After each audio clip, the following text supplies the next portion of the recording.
बदलापूर लैंगिक अत्याचार प्रकरणातील आरोपी अक्षय शिंदेच्या एन्काउंटरनंतर सोशल मीडियावर प्रतिक्रिया उमटतायत। या एन्काउंटरनंतर सत्ताधारी महायुतीमधील भाजप आणि शिवसेनेत क्रेडिट वॉर सुरू झाल्याची चर्चा रंगतीये।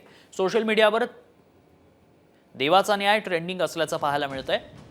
देशभरातील एक्सवर ट्रेंडमध्ये देवाचा न्याय पहिल्या क्रमांकावर असल्याचं दिसून येतंय। बदलापूर एन्काउंटर प्रकरणानंतर सोशल मीडियावर एन्काउंटरचं जोरदार समर्थन करण्यात आलंय।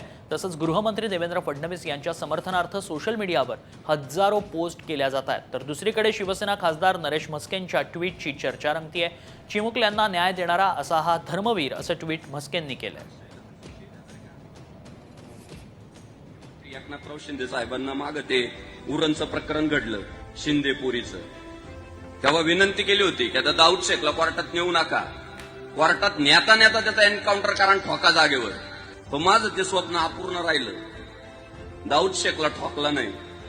आता पुन्हा एकनाथ शिंदे साहेबांना विनंती आहे की एकनाथ शिंदे साहेब, तुम्हाला मुख्यमंत्री झाल्यापासून लोक साहेब म्हणायला लागले, त्याच्या अगोदर तुम्हाला ठाण्यात भाईच म्हणत होते। एकनाथ भाई आणि तुमचं भाई पण सिद्ध करून दाखवा। त्या अक्षयला कोर्टात नेता नेता ठोका, आम्ही तुमचं अभिनंदन करू। रावणाने